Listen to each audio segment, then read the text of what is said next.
C'est bon? C'est Bonjour, bon, vous m'entendez? Oui, très bien. on vous entend bien. Parfait. Ben, bonjour à toutes et à tous. Je suis vraiment très heureux ce matin de vous accueillir pour ce deuxième webinaire Industrie du futur qu'on a le plaisir d'organiser, en particulier avec Sébastien Devrault, qui est le président du comité Vitrine Industrie du futur de l'AIF, directeur digital innovation du groupe FIV, et en partenariat étroit avec nos amis d'Accenture, que je salue.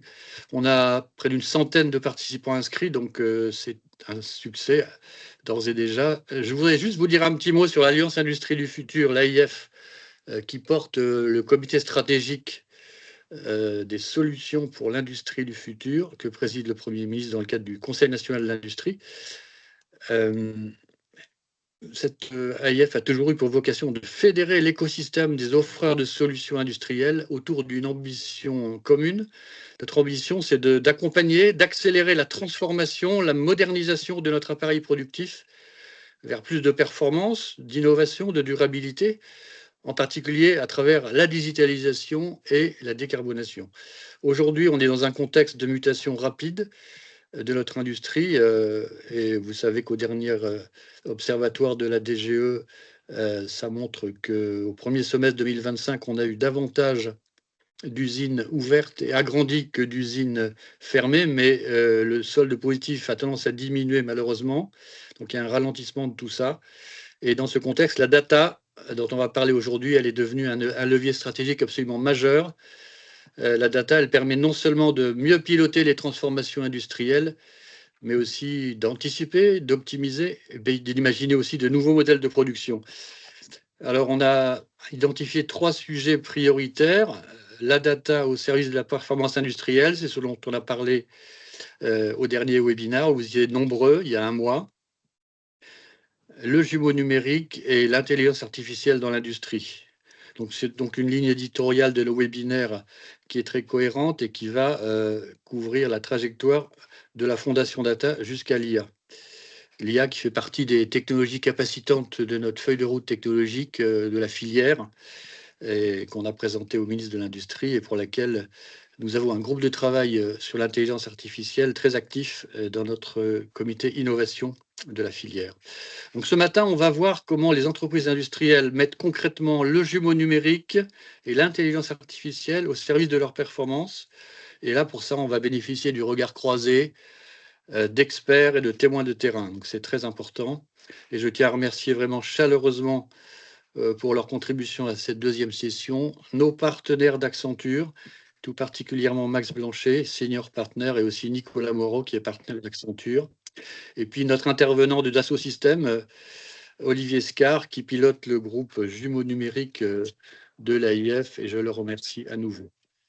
Donc nous sommes particulièrement heureux à cette occasion de mettre en lumière 2 vitrines de l'industrie du futur, avec Forvia, une très belle, un très beau groupe, une très belle entreprise, et son site de Caligny dans l'Orne qui a été labellisé Vitrine Industrie du Futur en particulier, et puis une très très belle PME, MGA Technologies, qui a également été labellisée récemment et qui d'ailleurs, je le signale, a été sélectionnée récemment pour exposer ses produits fabriqués en France dans la grande exposition de l'Élysée il y a une quinzaine de jours. Voilà, donc on a 132 vitrines labellisées en tout, et celles-ci en font partie parmi les plus emblématiques. Également, on a un club premium des vitrines auquel on vous invite à vous joindre. Je remercie également Christophe Eschenbrunner qui copilote le comité de labellisation des vitrines industrie du futur de l'AIF avec Sébastien. Et vraiment, c'est pour nous un honneur, c'est un privilège de valoriser le savoir-faire français à travers ces entreprises, ces vitrines qui sont des entreprises exemplaires. Ces vitrines de l'industrie du futur, elles représentent l'excellence de la French Fab. Vous connaissez la French Fab, ce collectif de l'industrie française mené avec BPI France, dont nous sommes membres fondateurs. Et donc, nous aurons le plaisir de retrouver au fur et à mesure ces vitrines dans les sessions ultérieures de webinaire Industrie du futur. Voilà, je ne serai pas plus long. Je voudrais simplement vous inviter à poser les questions sur le chat. Elles seront reprises dans la dernière partie du webinaire. Ça permettra d'avoir un dialogue très bien organisé. Et je vous souhaite à toutes et à tous un excellent webinaire. Je passe la parole à Max Blanchet qui va vous en dire plus sur l'agenda du webinaire. Merci à tous. Merci Jean-Marie, bonjour à tous. Écoutez, ravi d'être avec vous aujourd'hui. Nous allons avoir, si on peut mettre l'agenda, donc une séquence assez riche et dense autour effectivement de ce thème du jumeau numérique et de l'IA dans l'industrie. Alors ce thème en tant que tel n'est pas nouveau, ça fait peut-être au moins 10 ans qu'on parle de jumeau numérique et aussi d'IA, mais il faut voir qu'effectivement depuis très peu de temps, depuis un an ou deux, on assiste quand même à un tournant dans le domaine de l'IA et des jumeaux numériques grâce à l'intelligence générative, voire même l'intelligence IA dite agentique, et qui fait que cela prend une tournure et une concrétisation de projets qui donne une toute autre dimension par rapport à cela. En France aujourd'hui, puisqu'on est un peu dans l'industrie française, Jean-Marie, tu l'as évoqué, nous ne sommes pas en retard sur ce thème en termes de maturité. On a fait des enquêtes mondiales sur la maturité autour de l'IA dans l'industrie. Et il n'y a pas d'écart fondamentaux entre la France et l'Europe par rapport aux autres régions du monde. Ça, c'est une assez bonne nouvelle. Il n'y a pas tellement d'écart non plus d'un secteur à un autre. Par contre, il y a de forts écarts d'une entreprise à une autre, même dans le même secteur. Et donc, cela pointe du doigt l'aspect leadership et transformation, qui est plutôt le facteur clé pour mettre en œuvre ce type de technologie. Et vous allez le voir aujourd'hui dans l'exposé qu'on va vous faire. Donc, on aura un petit point sur l'Alliance Industrie, quelques points d'actualité, un point de vue donc, sur cette tendance sur les jumeaux numériques présentés par Nicolas Moreau et Olivier Carr. Et ensuite, une présentation par Youssef Benzakour. Merci d'être présent avec nous, Youssef. C'est très intéressant sur comment un groupe comme Forvia, qui a de très nombreuses usines, donc, a déjà mis en place ce type de technologie. Et idem pour la maison MGA avec Grégoire qui va nous parler également de ce retour. Voilà, j'en dis pas plus, rentrons dans le vif du sujet et merci à tous pour votre collaboration et ravi pour ce moment partagé avec vous. Sébastien. Bonjour et bonjour à tous. Moi, je vais vous présenter rapidement l'Alliance pour l'Industrie du Futur et le Club Premium.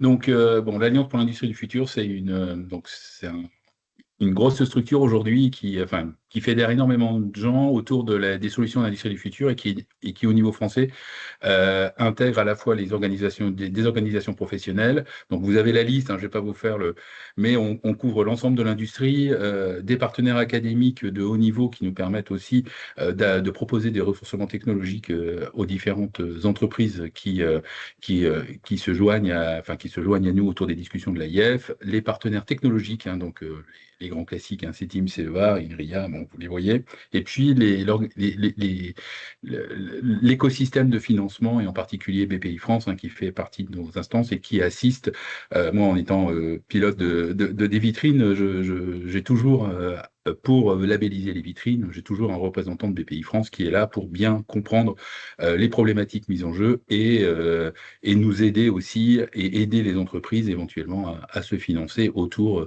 du développement, alors pas seulement technologique, hein, il y a technologique, il y a environnemental, et puis il y a aussi tout ce qui est autour de l'humain. On voit de plus en plus aussi autour des vitrines de l'amélioration autour de l'humain et les employés, les clients sont mis au centre de la problématique, ce qui est quelque chose aussi de très remarquable. On peut passer à la slide suivante. Donc aujourd'hui, les vitrines de l'industrie du futur, comme l'a très bien dit Jean-Marie, c'est 132 vitrines. Donc là, vous avez le mapping français, donc c'est bien réparti sur tout le territoire. Et on rencontre, on va dire une fois toutes les 2 semaines. Aujourd'hui, on a 2, 3 semaines, on a une entreprise candidate autour de ces vitrines. Et à chaque fois, c'est un ressourcement technologique qui a une foi en la France parce qu'on voit énormément de choses très intéressantes développées dans nos territoires autour de l'industrie du futur, technologique, tout ce qui est lié à la décarbonation et tout ce qui est lié aussi à l'optimisation du travail et à rendre le travail plus humain pour certaines entreprises. Là, l'une des dernières vitrines est labellisée avec une transformation globale qui est allée jusqu'à mettre en place une semaine de 4 jours pour les les ouvriers en simplifiant leurs tâches et aussi en automatisant leurs tâches et en réduisant la charge de travail sur 4 jours. Alors, c'est des choses qui sont quand même assez remarquables avec clairement une vision, on labellise des gens qui ont une vision complète et pas seulement automatisation, de l'empreinte environnementale, réduction des coûts, optimisation du travail. Ça, c'est des choses qui sont extrêmement intéressantes. Et les entreprises donc, qui font partie de ce réseau de vitrines s'engagent, elles, à ouvrir et à présenter à d'autres entreprises qui voudraient appliquer certaines des méthodes, à expliquer comment elles ont réalisé ce travail, qui est souvent un travail assez conséquent, et sont là aussi pour être donc une vitrine et pour pouvoir visiter les entreprises et les technologies mises en œuvre. Donc, les objectifs, alors donc dans le cadre des vitrines, on lance un club premium. Donc, le club premium, c'est des entreprises qui veulent encore aller plus loin en termes de visibilité et de proposition de valeur et de mise en avant de leurs solutions. Donc là, le club premium, donc aujourd'hui, il est animé par Marc Houston, et qui est un ancien de chez FIV, et qui est justement d'animer une communauté pour que les vitrines soient plus visibles que ce qu'elles ne sont aujourd'hui. C'est déjà un bel outil, mais c'est un outil qui a été lancé il y a on va dire 7-8 ans. Donc il y a des vitrines qui ont été labellisées il y a 7-8 ans et sur lesquelles on n'est pas forcément revenu. Donc il faut aussi quelque part retravailler autour des entreprises qui ont été labellisées. Et souvent, le bon message, c'est que souvent ces entreprises ont continué à développer les vitrines. Donc c'est quelque chose de très pertinent. Elles ont continué à développer leur technologie. Elles y ont vu tellement d'intérêt qu'elles ont continué dans la même veine. Donc c'est super intéressant. Donc justement, l'idée, c'est de promouvoir à travers ce club ces actions de très longue durée, justement pour intégrer l'ensemble des nouvelles technologies et les problématiques environnementales, les problématiques humaines dans le développement de nos entreprises en France. Donc, le but de ce club, c'est aussi de développer l'ensemble des bonnes pratiques, de partager les travaux qui ont été menés.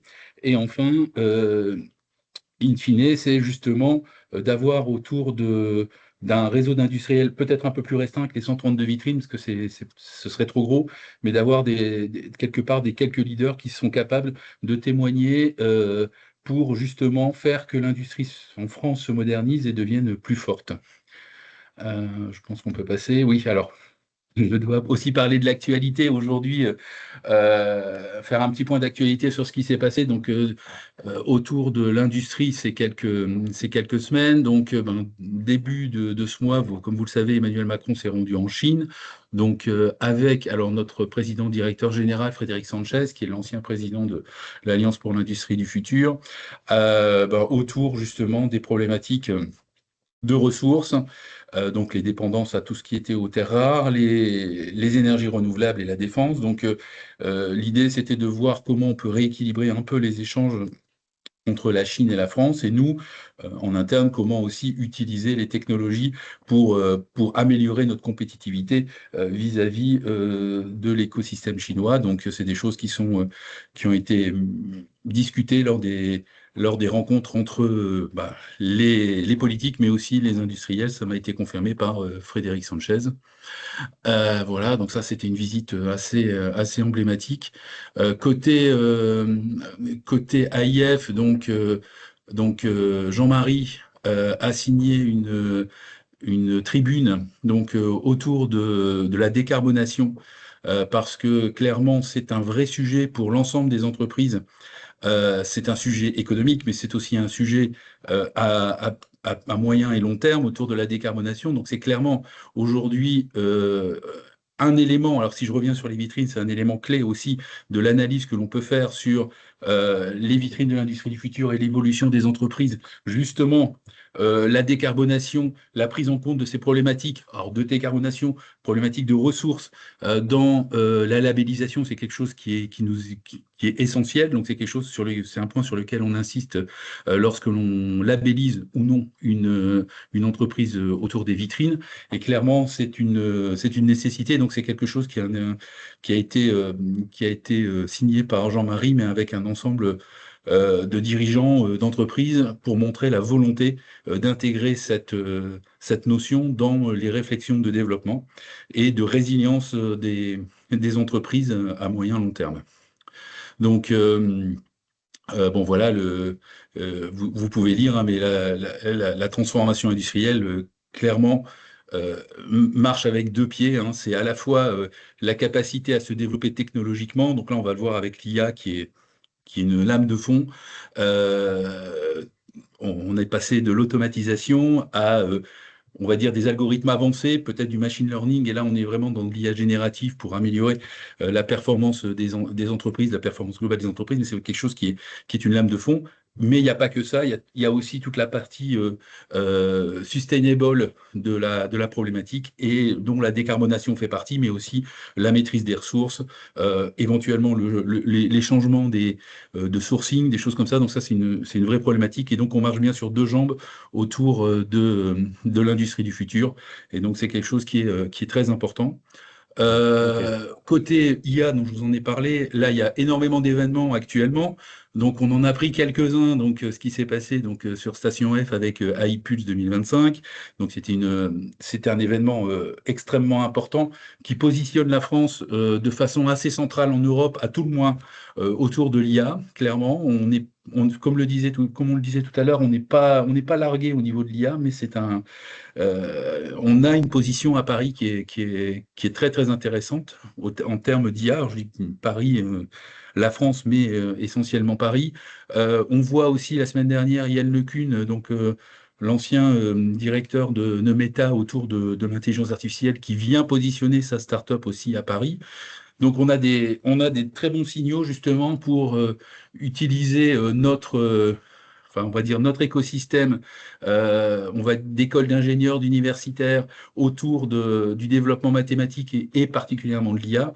Et Paris est un centre mondial autour de l'IA, donc il faut en profiter et il faut le développer. Donc ça fait partie des sujets d'importance, et c'est ce que j'ai mis là. On a un fort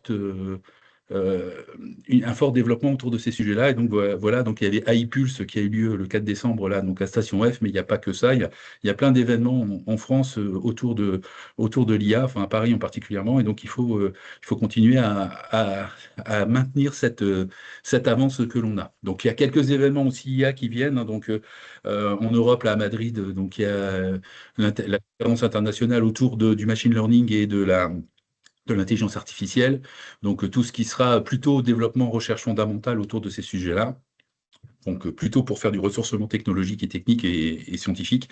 Et puis après, on a en France, là, donc au Paris Expo, on a plutôt une exposition à destination du grand public autour de l'IA, plutôt pour tout ce qui est lié aux fonctions. Alors, je dis beaucoup autour des fonctions support, justement pour améliorer la prise en charge de ces nouveaux outils par des populations qui n'y ont pas encore touché, des populations qui ne sont pas des populations d'ingénieurs pour la plupart. Donc il y a une capacité aussi à intégrer ces outils dans notre travail quotidien. Donc ça fait partie de ce qui va se mettre en place, enfin, de l'événement là, donc à Porte de Versailles à Paris, donc les 28 et 29 janvier. Donc pour vous faire un point d'actualité rapide autour des développements technologiques pour notre filière. Voilà. Donc je laisse la parole à Olivier et à Nicolas. Merci Sébastien. Merci Aurélie. Donc je suis Nicolas Moreau, je suis Managing Director chez Accenture. Pour ma part, je travaille sur des sujets de stratégie des opérations, également d'industrie du futur. Et je vais vous partager un point de vue rapide sur jumeaux numériques, l'IA, et comment en fait ces deux éléments contribuent à la performance de l'usine. Le jumeau numérique, en fait, il va d'une part intégrer un certain nombre de données qui sont issues de différents silos fonctionnels. Donc, que ce soit des données qui sont issues du bureau d'études, du service planning, de la fabrication, de la logistique, qui vient intégrer ces différentes données, qui sont aussi potentiellement des données hétérogènes en termes de sources. Ça peut être des données qui sont des données en temps réel issues directement des machines, des paramètres machines. Ça peut être des données issues de systèmes, ça peut être des photos, ça peut être des vidéos. Et la deuxième chose, c'est qu'au sein de ce jumeau numérique, au-delà de l'intégration, on vient amener un contexte. Donc on vient connecter ces données entre elles, amener finalement des relations entre ces différentes données. Et pour ce faire, on utilise ce qu'on appelle un knowledge graph.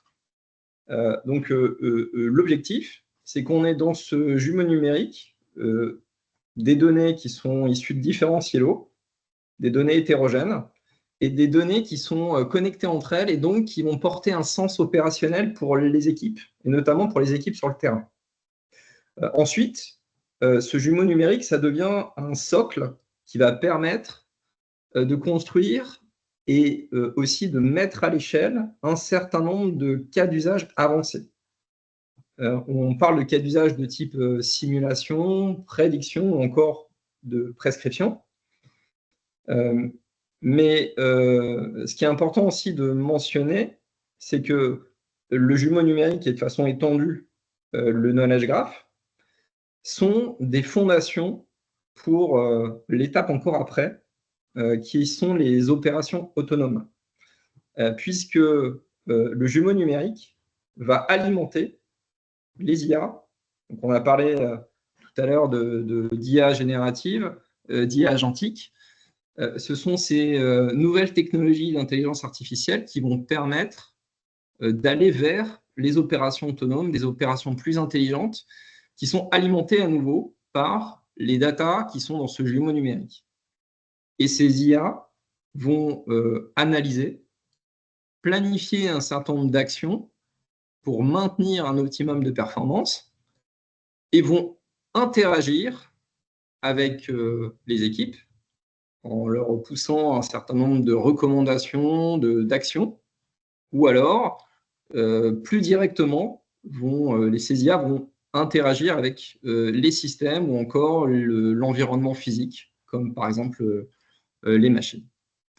Voilà. Donc je voulais vous partager rapidement ces différents éléments qui ensuite vont être illustrés par Forvia et par Maison MGA.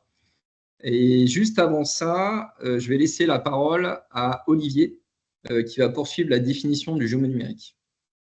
Merci Nicolas. Donc, je suis Olivier Scar, je suis le pilote du comité technique jumeau numérique de l'Alliance Industrie du Futur. Et dans ce comité technique, on propose une définition synthétique du jumeau numérique en 3 caractéristiques, comme vous pouvez le voir à l'écran, que je vais vous commenter. Donc, pour avoir un jumeau numérique, en fait, il faut répondre à ces trois critères à la fois. Donc, premièrement, un jumeau numérique est un ensemble organisé de modèles numériques représentant une entité du monde réel pour répondre à des problématiques et des usages spécifiques. Donc ça résonne bien avec ce que vient de dire Nicolas, c'est-à-dire que il y a vraiment un côté opérationnel. On veut rendre un service particulier, un problème spécifique, et on est en lien avec le monde réel. Il y a le jumeau physique et l'autre pendant du jumeau numérique. Donc ce jumeau numérique, justement, il est mis à jour par rapport au réel. Donc ces données qui sont agrégées de différentes sources, comme le disait Nicolas, le sont aussi à une fréquence et une précision adaptées aux problématiques et aux usages. On va évidemment se focaliser sur les données qui sont importantes et sur le niveau de précision qui est nécessaire.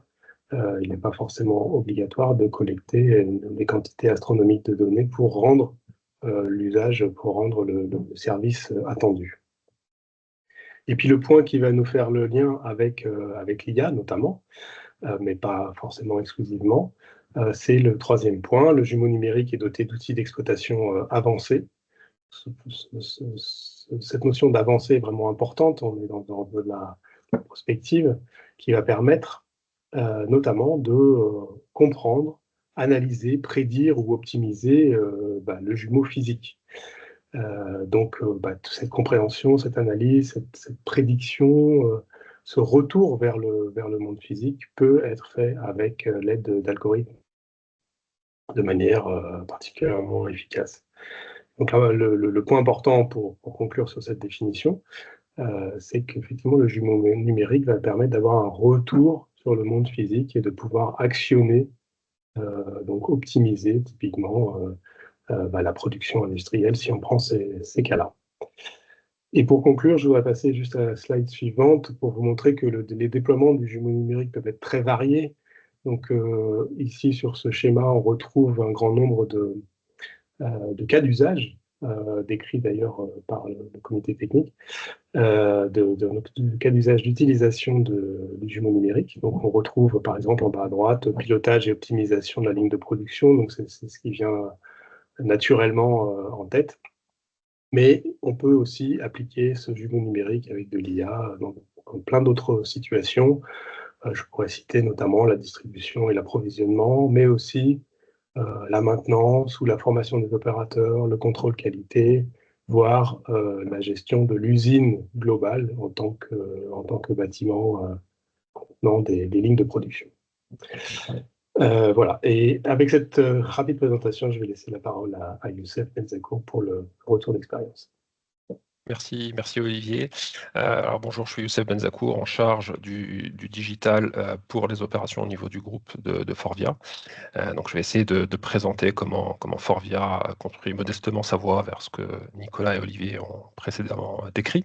Peut-être un petit mot d'abord donc sur Forvia. On est un équipementier automobile, leader sur la plupart des segments sur lequel nous travaillons, donc les sièges, l'assemblage final, mais aussi les composants, toute la partie intérieure plastique du véhicule, Clean Mobility avec les pots d'échappement et les storages d'hydrogène, l'électronique, plus récemment notamment avec l'acquisition d'Ela, les luminaires et les Life Cycle Solutions, qui est principalement de l'after sales. Avec cette slide, ce que je vous invite à essayer d'imaginer, c'est la diversité des technologies que nous avons dans le shop floor pour produire tout cela. Si on regarde que la partie bleue, donc les 3 premiers axes, il y a 35 catégories de technologies dans nos usines, on va dire, et tout ça représente, avec autant de diversité de machines, de marques, etc., tout ça représente évidemment une complexité lorsqu'on parle de digital. Si on va à la slide suivante, quelques chiffres clés. Alors, je ne vais pas couvrir tous les chiffres, peut-être les sales, 27 milliards, qui recouvrent géographiquement la planète de manière assez équitable, un tiers les Amériques, un tiers l'Europe et un tiers l'Asie, évidemment principalement en Chine. Ce que je vous invite peut-être à voir, c'est le nombre d'usines. On en a plus de 250 en 2024. L'anecdote que j'aime à donner est le fait que ces usines ne respectent pas la loi de Pareto. Vous savez, la loi de Pareto qui nous dit que 80%, enfin, si on respectait la loi de Pareto, 20% des usines généreraient 80% des chiffres d'affaires, ce qui est le cas dans certaines industries. Chez Forvia, il faut cumuler 60 à 70% des usines pour réaliser 80% des chiffres d'affaires. Ce qui signifie pour nous, principalement, que les outils digitaux, la plupart du temps, pour avoir un retour sur investissement, il faut que ces outils soient industrialisables, et très largement. Et c'est ce qu'on va voir du coup dans la slide suivante, ce qui explique un peu notre stratégie. Donc, dans cette slide, j'essaye de faire un retour en arrière sur l'histoire du digital, qui pour nous démarre avec un acte qui n'est pas digital, qui est le Forvia Excellence System, mais qui est fondateur pour tout le reste. Donc le Forvia Excellence System, c'est vraiment les méthodes Lean, l'équivalent du Toyota Production System, qui standardise les bonnes pratiques de gestion du terrain dans nos usines. Et c'est un socle qui est très très fort pour construire tout le reste. Ensuite, le premier outil finalement digital que nous avons déployé chez Forvia, c'est l'ERP. Et ce projet, j'insiste sur ce projet parce qu'il est assez fondateur, il est assez mythique chez Forvia parce qu'on avons déployé un seul corps modèle qui est le même dans toutes nos usines. Et ça représente évidemment un squelette extrêmement intéressant pour construire le reste de nos systèmes. Je dirais qu'aussi qu'en termes de, si je peux parler de confiance en nous, ça nous a donné la confiance sur le fait qu'on est capable de développer des systèmes que nous déployons de manière extrêmement transverse. Donc ensuite, à la suite de cette ERP, nous avons développé, on a développé une plateforme de manufacturing qui a permis de traiter en temps réel certains actes logistiques comme la réception, les transferts, le shipping. Et donc à partir de là, nous avons eu de plus en plus de besoins qui sont apparus, de besoins de temps réel dans nos systèmes, d'où le déploiement d'une plateforme pour gérer la connectivité entre nos systèmes OT, nos machines, nos équipements et nos systèmes IT, avec un standard qui est Kepware. Ensuite, on rentre vraiment dans le digital tel qu'on l'entend la plupart du temps pour les opérations, avec un système de production digitale que nous avons standardisé, même si la plupart des solutions ont été lancées à partir de 2015, sous le nom de code modèle plante, sous lequel on communique, et qui couvre 3 blocs importants: la planification et l'exécution, le suivi de la performance et la gestion du shop floor à travers la gestion de l'ensemble des routines des superviseurs de production. Ce système, plus nous l'avons déployé, plus ça a généré des données qui représentent énormément de valeur pour nous. Et donc là, le dernier projet phare en date, c'est la construction d'une plateforme de données unique qui s'appuie sur Palantir et Microsoft Azure IoT pour la partie data en temps réel, et qui donc nous permet de tirer de plus en plus de valeur de ces données. Donc voilà, cette slide sert à montrer en fait finalement tout le retour d'expérience que nous avons, et au-delà des systèmes qui sont évidemment un atout, ça montre aussi l'expérience des hommes et des femmes sur ce type de sujet qui, selon moi, est vraiment important pour pouvoir construire les blocs du futur, en tout cas relever les défis qui nous attendent. Donc, où tout cela nous mène-t-il aujourd'hui? Heureusement, ça nous mène du coup à des bénéfices bien concrets. Vous pouvez voir au centre de cette slide, on estime à plus de 2,5 points de marge par usine. Ça peut varier en fonction des usines, ça peut aller jusqu'à 4 points lorsque l'ensemble du système est déployé, avec donc des chiffres de déploiement qui sont intéressants. Donc plus de 100 sites qui ont déployé notre standard de planification et de gestion de l'exécution, donc qui est un digital pool system chez Forvia. Plus de 4000 PLC connectés pour traquer la performance, l'efficience en temps réel et surtout la non-efficience en temps réel.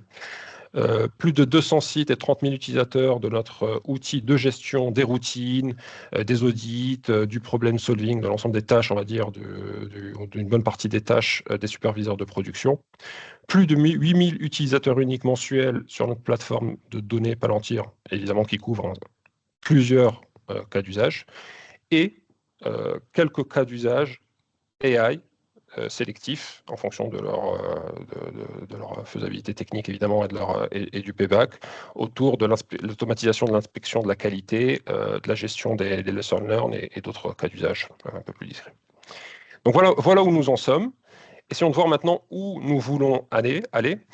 Alors, une manière de voir notre statut actuel que j'aime à décrire, c'est qu'au final, avec nos systèmes actuels, nous avons permis d'améliorer, d'augmenter la vitesse, la rapidité, d'apporter plus d'efficacité, mais à une façon de faire qui finalement n'a pas vraiment changé. Les process n'ont pas vraiment été impactés par ces outils. On va dire que ça va juste plus vite. Ce qu'on souhaite, la frontière, la nouvelle frontière que l'on souhaite atteindre, et celle qui a été largement décrite par Nicolas et Olivier, c'est finalement apporter beaucoup plus d'intelligence au système, être plus prescriptif, prédictif, voire avoir des systèmes autonomes qui prennent des décisions, et dans ce cas-là, qui vont avoir un impact assez important sur la manière de fonctionner de nos usines. Donc tout ça va s'appuyer sur le digital en temps réel, c'est important dans le cloud, sur Palantir, j'en ai parlé, et évidemment de nouvelles technologies, les LLM, les agents, tous les outils que des startups peuvent développer, avec lesquels nous avons envie de plus en plus collaborer, ce qui aussi nous amène à réfléchir à la modularité de nos systèmes pour pouvoir intégrer ces nouveaux outils dans notre écosystème. Donc pour donner quelques exemples concrets, lorsqu'on déployait des outils de planification de scheduling, donc on digitalisait un processus qui était existant, ce qu'on veut demain, c'est mettre de l'intelligence pour pouvoir davantage prédire, davantage être prescriptif, davantage pouvoir réagir en temps réel et proposer des solutions concrètes à nos usines sur des événements et sur la variabilité qui est d'ailleurs de plus en plus présente dans nos usines. Lorsque dans nos systèmes digitaux, nous générions des alertes, et chaque système digital apporte son lot d'alertes, mais qui est développé de manière déterministe, donc on développe un certain nombre de conditions pour pouvoir générer une alerte, on veut aller davantage vers de la notification. Donc ce que vous connaissez sur LinkedIn, Facebook, qui ne vous donne pas l'entièreté des événements qui se passent sur votre compte, mais qui essaie de deviner ce qui va être intéressant pour vous. On peut avoir cette même approche pour un responsable d'usine qui aujourd'hui est peut-être un peu noyé par l'ensemble des événements et des données digitales qu'il peut exploiter. Et il faut qu'on arrive à simplifier et à digérer cette information pour lui. Évidemment, tout ça, on voit des bénéfices importants derrière ces nouvelles technologies. Alors, si on va dans la slide suivante, un des atouts que l'on a pour construire cette vision du futur, alors au-delà de Palantir, c'est ce qu'il y a dans Palantir, c'est notre ontologie. On a l'habitude de le dire, je pense que c'est quelque chose d'assez commun maintenant, qu'il n'y aura pas d'intelligence artificielle sans qualité des données et surtout sans structure des données. Et donc pour expliquer ce qu'est l'ontologie, on aime rappeler faire cette analogie avec un système de réseau de conduite d'eau. Donc imaginez que le centre de traitement d'eau, c'est votre source de données brute et que chaque maison est un cas d'usage. Lorsque vous construisez votre première maison, le plus rapide et le plus économique, c'est de tracer un trait, un câble directement vers votre centre de traitement d'eau, donc votre source de données. Et c'est économique, en effet, c'est le plus rapide. Lorsque vous construisez votre deuxième maison, vous pouvez faire pareil. Déjà, à partir de la deuxième maison, donc à partir du deuxième cas d'usage, vous vous rendez compte que déjà, vous n'avez pas d'effet d'échelle. Au fur et à mesure, ce que vous allez vous rendre compte, et on a atteint ce stade chez Forvia avec des outils de BI classiques, c'est que non seulement vous n'avez pas d'effet d'échelle, mais en plus de ça, vous avez des effets d'échelle négatifs, parce que ça devient de plus en plus compliqué à gérer. Donc ce qu'on fait avec l'ontologie, c'est qu'on crée un niveau d'abstraction qui est assez générique, mais en même temps assez proche de tous les cas d'usage futurs, pour que chaque cas d'usage ait très peu de customisation à faire pour pouvoir répondre à son besoin. Et ça, évidemment, pour déployer des cas d'usage data, et je le montrerai après, c'est très important, mais pour l'AI aussi. On est convaincu que ça sera le cas, et donc on travaille sur ce sujet depuis déjà 5 ans. Donc, quelques exemples dans la slide suivante de ce que l'on fait justement avec ces données, avec des exemples simples, les plus répandus, on va dire, chez Forvia. Cas d'usage sur Cockpit pour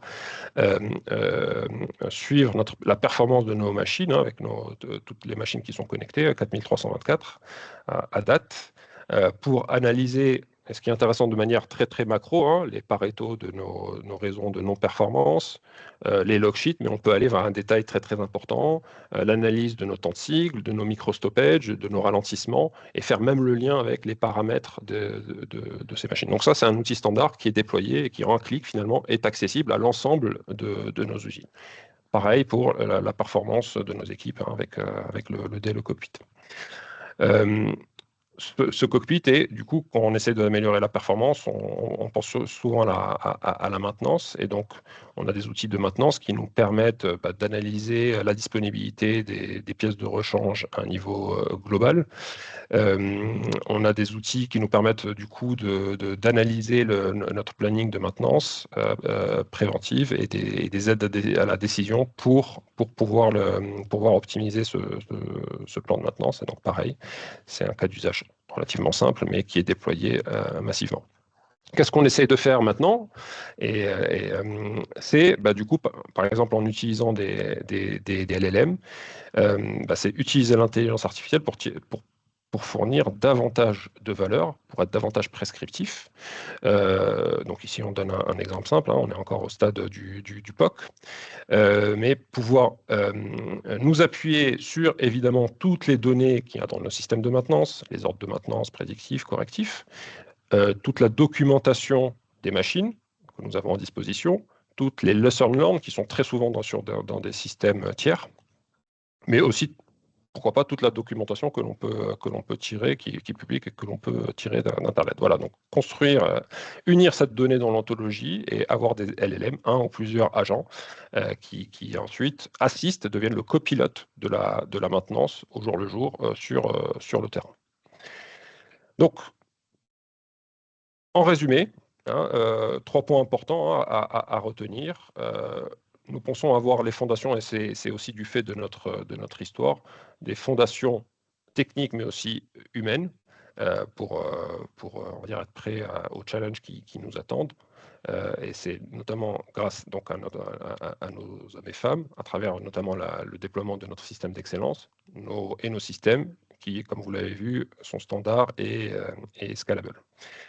Tout ça nous permet au jour le jour de générer des bénéfices déjà. Néanmoins, on n'a pas encore atteint le stade où nos manières de faire ont véritablement été impactées. Et c'est justement la frontière suivante que l'on essaye d'atteindre en intégrant davantage d'intelligence, par exemple en utilisant de l'intelligence artificielle afin d'être plus prédictif, plus prescriptif, voire plus autonome, et cela en temps réel pour nos usines. Et je vais m'arrêter là et passer la parole à Grégoire. Bonjour à tous. Oui. Merci beaucoup. Donc Grégoire Delangotier, moi, je suis responsable marketing et communication pour la maison MGA. Je vous parlais un peu de la maison MGA très rapidement. Alors on est un peu plus petit que Forvia et c'était assez intéressant parce que on veut faire la même chose mais à une plus petite échelle. Maison MGA, on est une PME industrielle d'Auvergne-Rhône-Alpes. On a 2 secteurs d'activité. On travaille dans la santé, dans le semi-conducteur. Et notre cœur de métier, c'est on accompagne nos clients sur de l'innovation, des instruments pour la production et des machines sur mesure. Alors, comme disait Jean-Marie tout à l'heure, on a été nouvellement labellisé Vitrine Industrie du Futur sur notre usine qui est en haut à droite, qui est située à Mably, près de Roanne. Mais aujourd'hui, je voulais vous parler principalement de notre usine de médiatechnologie où on fait de la machine sur mesure. Ce qu'il faut comprendre, c'est qu'on part d'une page blanche à chaque fois. Nos clients, quand ils viennent nous voir, c'est que ils n'ont pas trouvé de machine pour produire chez eux, donc ils veulent une machine spécifique. Donc on part d'une page blanche à chaque fois. Et on est passé de projets il y a quelques années où c'était entre 300 000 et 400 000 euros pour une machine à plusieurs millions d'euros pour une machine. Donc on peut voir sur la slide suivante nos enjeux aujourd'hui, c'est qu'on est passé de 90 personnes il y a 3-4 ans à plus de 150 personnes en croissance organique. Donc on a un besoin de transformation assez fort. C'est-à-dire que l'on a lancé depuis quelques années voilà, alors j'ai marqué le coin de table, il ne faut pas le répéter trop fort, mais on est passé d'une PME, d'une petite PME du CIO d'Azergues à le besoin de se structurer. Donc on a lancé tous nos projets structurants de RP, de gestion des données, de comment est-ce qu'on fait pour répondre de façon structurée à nos clients. Et donc tous ces projets ont été lancés et le projet qui arrive aujourd'hui, c'est l'IA. C'est comment est-ce qu'on va faire pour que nos projets de machines sur mesure qu'on puisse accélérer notre réponse sur ces sujets-là. Par exemple, dans le fait qu'on grandit vite, il y a deux enjeux. Un, il y a beaucoup de nouvelles personnes. Notre valeur ajoutée, c'est vraiment notre capacité à faire fonctionner ces machines de feuilles blanches, des nouvelles personnes et des départs à la retraite. Donc un enjeu de connaissance et d'expertise qui est vraiment primordial chez nous. Donc pas mal de choses lancées sur le digital learning, mais on a cette conviction que l'IA va pouvoir nous permettre d'accélérer cette transmission de connaissances.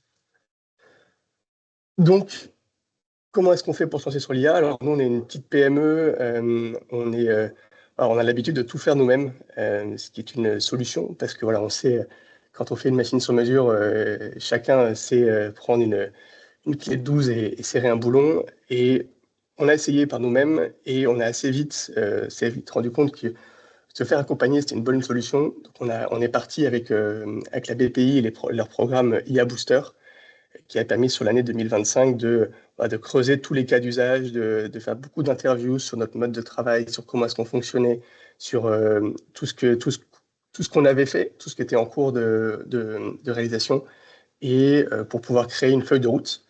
Alors la bonne nouvelle, c'est qu'on a une feuille de route exhaustive avec un nombre de cas d'usage infini ou presque, et un budget global pour développer ça à plusieurs centaines de milliers d'euros, ce qui nous a un peu refroidi. Comme une petite PME, quand même, c'est pas forcément évident. Donc on a essayé de réfléchir à comment est-ce qu'on allait faire et par quoi est-ce qu'on allait commencer, comment est-ce qu'on allait avancer pour développer ces cas d'usage.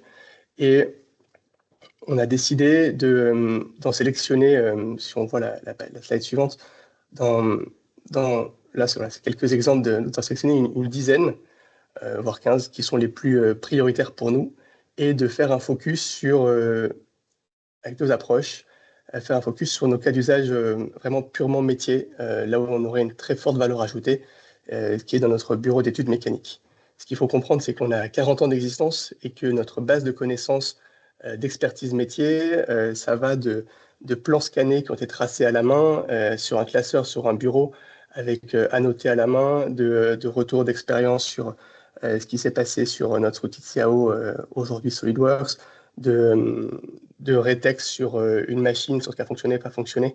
Donc c'est très, très hétéroclite. Donc c'était assez challengeant. Donc on s'est dit, OK, il faut commencer par être capable de comprendre ce que notre métier, notre base de connaissances, et de la comprendre. Et tout va découler de ça. C'est-à-dire qu'une fois qu'on aura compris et qu'on sera en capacité d'analyser nos documents et d'avoir quelque chose de structuré pour pouvoir répondre à ces questions, tous les autres de notre process métier de répondre à un appel d'offres d'un client pourra être développé par la suite. Comment est-ce qu'on a fait pour avancer? Donc, on a sélectionné cette cas d'usage-là. Donc, vraiment, cette priorité, c'est de se structurer pour comprendre notre métier. Donc, ça, c'est déployé en ce moment. Et avoir une structure pour permettre de favoriser l'acculturation. Sur nos équipes, on a des personnes qui ont 40 ans d'expertise, qui sont passées de la planche à dessiner à l'outil CAO, et maintenant, on leur donne une IA pour développer.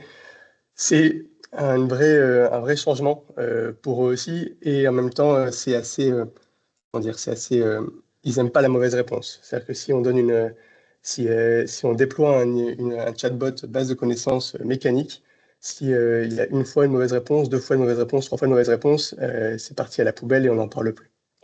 Donc on a 2 approches.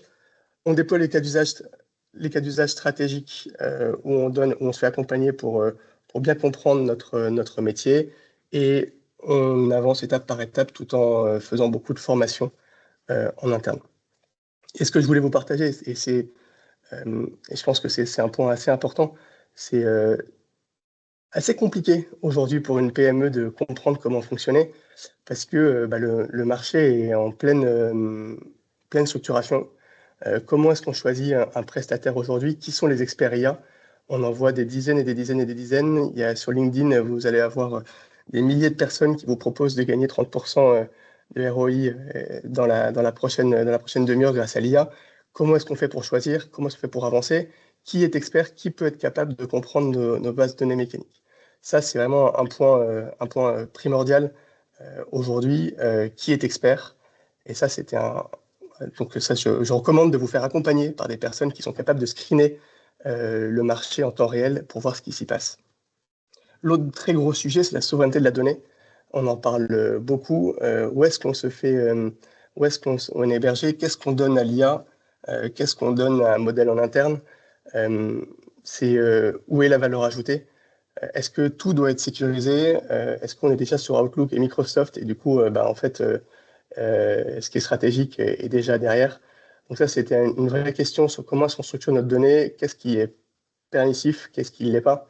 Voilà, quand nous, notre valeur ajoutée, c'est pas forcément sur savoir comment percer un trou ou quelle épaisseur d'acier est-ce qu'il faut mettre dans un poteau. Ça, c'est des bases mécaniques, c'est enseigné depuis des dizaines d'années, ça n'a pas beaucoup évolué récemment. Notre valeur ajoutée, elle est comment est-ce qu'on fait pour que tout fonctionne ensemble dans les specs du client. Donc ça, c'était une vraie question sur où est-ce qu'on se fait héberger et comment est-ce qu'on avance. Pour une PME, alors vous voyez que Forvia a déployé tout un data lake toute une structure assez conséquente. Nous, on n'en est pas à ce niveau-là encore aujourd'hui, mais l'intégration d'une IA dans nos solutions, dans l'intégration, c'est assez compliqué. Donc ça aussi, c'est une vraie réflexion qu'on a aujourd'hui. Et un dernier RX que je vais vous donner, c'est comment est-ce qu'on fait pour choisir quand une technologie évolue tous les 3 mois, il y a un nouveau banger qui sort et qui révolutionne. Typiquement, il y a moi je suis un peu geek sur les bords, j'ai passé quelques nuits à développer une IA ou un agent pour répondre à mes usages, et je me rends compte que 3 mois plus tard, un nouvel acteur a sorti une nouvelle fonction qui est encore plus à jour. Ça, c'est toutes ces problématiques qu'on a rencontrées. Aujourd'hui, on est en cours de déploiement de cette base de connaissances mécaniques pour tous nos mécaniciens et en interne. Et sur cette base de connaissances, sur cette architecture, on déploie tous les cas d'usage assez standards de base de connaissances, de notices, de notices. Mais ce que je peux vous recommander pour déployer, c'est vous faire accompagner et trouver la bonne personne qui va vous accompagner pour choisir comment faire et de mettre au bon niveau chaque élément. Typiquement, est-ce que ma donnée est vraiment primordiale? Typiquement, si je fais de la formulation chimique, il ne faut pas que je mette ça dans l'IA parce que c'est mon savoir-faire. Et à l'inverse, il y a des choses qui sont assez bluffantes. Voilà, donc c'est à plus petit niveau, mais c'est un projet. On est convaincu que dans les 5 prochaines années, ceux qui ne se sont pas lancés dans l'IA auront un retard fort. Donc, je peux que vous conseiller de poser des questions et de se renseigner sur le sujet. Merci beaucoup, Grégoire. Merci beaucoup, Youssef, pour vos 2 témoignages. C'était vraiment très pertinent et instructif. Alors, comme l'a expliqué Jean-Marie en introduction, n'hésitez pas à poser vos questions dans le chat. J'en vois déjà qui ont été mentionnées. Donc, n'hésitez pas à les écrire et je vais les relayer à l'équipe qui est autour de la table. Alors, il y a une première question de Patrick pour Forvia qui demande comment Youssef, tu interfaces en fait, comment Forvia interface les systèmes d'information et l'IA avec la chaîne de valeur et les fournisseurs. Oui, c'est un sujet en effet très très important. Alors à minima pour le système d'information, je ne sais pas pour l'IA.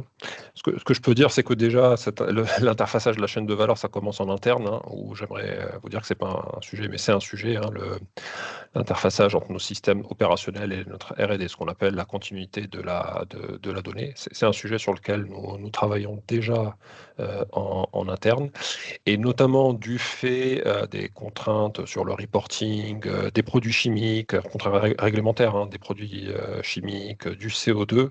Nous travaillons de plus en plus avec nos fournisseurs à établir des standards pour pouvoir du coup intégrer aussi des données de leur part sur les produits qui nous livrent. Et ce qui drive principalement ce besoin, c'est vraiment ce reporting. Donc, définir des standards avec eux, ou au moins rejoindre des standards déjà existants.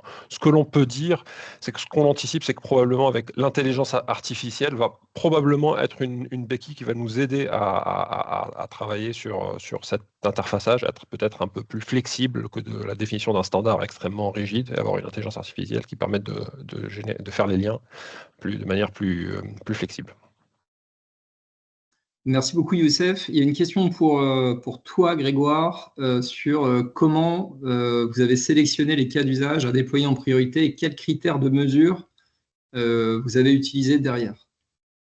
Très bonne question. Et pour être tout à fait honnête, c'est une réponse très compliquée. On a décidé de travailler sur celle où on pensait on avait le plus gros pain point. Aujourd'hui, on est vraiment la base de connaissances mécaniques. On a un vrai sujet de formation interne et d'être capable d'apporter cette formation. Donc, c'est ça qui nous a dit qu'il fallait qu'on avance là-dessus. On a sélectionné ce sujet-là aussi parce que on se dit que comprendre notre métier, travailler fortement sur une IA ou une personnalisation d'une IA qui comprend notre métier permettra de déployer les autres cas d'usage plus process par-dessus. Et après, pour tous les autres cas d'usage dits un peu plus standards qu'on voit aujourd'hui, on a décidé de déployer l'infrastructure qui permet à tous les employés de déployer leur propre cas d'usage et de pouvoir déployer leurs agents dessus avec des super utilisateurs ou des ambassadeurs ou des superman, comme vous voulez, qui les accompagnent dans le déploiement de leur IA. Donc vraiment, l'idée, c'est travailler de façon poussée sur un cas d'usage complexe en se faisant accompagner et laisser toutes nos personnes s'acculturer et se dire, ah tiens, ça peut être intéressant Est-ce que je peux faire une IA qui réponde à mes questions sur la notice de l'ERP, sur la notice interne, comment déployer un VPN? Voilà, c'est un peu plus, ça c'est plus facile à déployer. C'est des super utilisateurs qui accompagnent tout le monde là-dessus. Merci beaucoup Grégoire. Alors il y a une question pour Accenture de Yann que je vais prendre. Donc Yann nous dit: je ne vois pas encore de cas d'usage où l'IA décide de manière autonome. On en semble encore très éloigné. Alors on n'est pas éloigné en fait. Alors il y a différents bien sûr niveaux de maturité. C'est encore un sujet, les opérations autonomes, qui est un challenge pour un certain nombre d'entreprises. Néanmoins, il y a des cas très concrets d'opérations autonomes. Je peux donner 2 exemples. Il y a un premier exemple qui est une usine de produits chimiques au Japon qui a produit pendant 35 jours de façon consécutive sans intervention humaine, donc uniquement à travers la gestion de l'IA, qui a permis de maintenir un optimum pendant 35 jours. Et ensuite, il y a aussi des cas sur un cas que je connais bien sur la fabrication de composants électroniques et d'assemblage électronique, où toute la partie supply chain a été rendue aussi autonome. Donc, il y a des exemples qui existent. Les technologies sont aussi matures. On a parlé notamment de l'agentique et du generative AI qui amène et qui rapproche en fait encore les opérations autonomes en termes de cibles. Maintenant, c'est aussi et surtout, comme on l'a expliqué à travers le jumeau numérique, un sujet de fondation. C'est-à-dire que vous allez avoir besoin des données, vous allez avoir besoin d'une structure de données, d'un certain nombre de standards, au-delà des agents IA qui vont vous permettre de planifier et de réagir, comme on l'a expliqué tout à l'heure. Donc, il y a un gros travail sur les fondations qu'il faut mettre en place. Et si je peux me permettre, Nicolas, tu as cité les cas d'usage les plus impressionnants, mais on a des cas d'usage plus simples, mais qui sont déjà des débuts d'autonomie, comme l'automatisation de l'inspection de la qualité. Absolument. Voilà. Oui, qualité que système. J'ai un exemple dans le consumer Est-ce que vous good m'avez aussi. retrouvé? Ouais, dans le consumer good aussi, avec des forts volumes, où il y a un système qui fait toujours en permanence un check de la demand supply. C'est-à-dire si la demande change un petit peu, il analyse de lui-même qu'est-ce que ça veut dire en termes d'impact sur les stocks, sur les produits finis, etc. Et il propose des recommandations de commander plus de produits, que changer un produit d'un stock d'une usine à une autre pour pas qu'elle manque un stock, et il prévoit les stocks. Il recommande ça. Et quand il recommande ça à l'humain dit bah ok, je suis d'accord, j'active. Là, on est dans l'augmentation. Et bien à un moment donné, si l'humain dit oui à tout ce que recommande de l'outil, bah on n'a plus besoin de l'outil, n'a plus besoin de recommander. Il peut décider et on peut le laisser faire. Et là, on arrive à l'autonomie. Et l'autonomie, en fait, nécessite d'avoir une certaine confiance en système. Donc c'est pour ça que la frontière entre augmentation et autonomie est un petit peu floue et variable, et elle va s'installer progressivement au fur et à mesure de la confiance qu'on donne au système et comment est-ce qu'on maîtrise aussi les paramètres du système pour qu'il fasse des recommandations qui sont pertinentes. Mais quand celles-ci sont pertinentes et bien rodées, eh bien on délèguera exactement comme on délègue à un jeune analyste qui est formé. À la fin, on lui délègue les choses et on lui fait confiance. Donc il y a des exemples comme ça qui existent par exemple dans la supply chain qui deviennent autonomes. Je propose de prendre une dernière question avant de clôturer pour toi, Youssef. C'est une question qui a été relayée pas mal là, sur le chat. C'est à combien Forvia évalue sa dépendance aux solutions technologiques, aux plateformes américaines qui sont intégrées notamment sur l'IoT, le cloud, le jumeau numérique, l'IA, et comment les risques sont gérés. Est-ce qu'il y a des solutions de secours?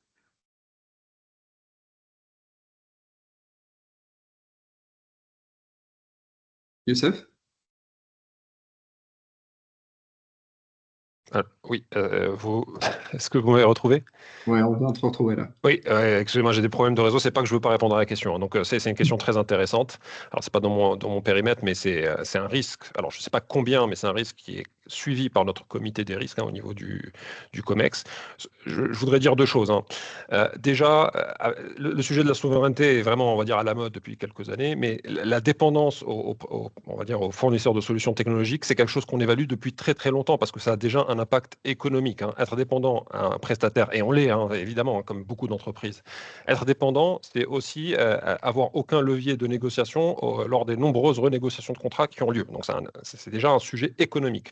L'autre point, c'est que ce n'est pas un sujet européen ou franco-français pour nous, parce que chez Forvia, nous faisons du local for local. Donc, en d'autres termes, lorsqu'on est aux États-Unis, on est américain, en Europe, on est européen, et en Chine, on est chinois. Et chaque région a ses propres demandes et sujets et inquiétudes par rapport à la souveraineté. Donc, sans donner de réponse précise sur ce que l'on va implémenter, on s'oriente probablement vers davantage de nos régionalisations de nos plateformes, on va dire, pour parer de plus en plus à ce risque.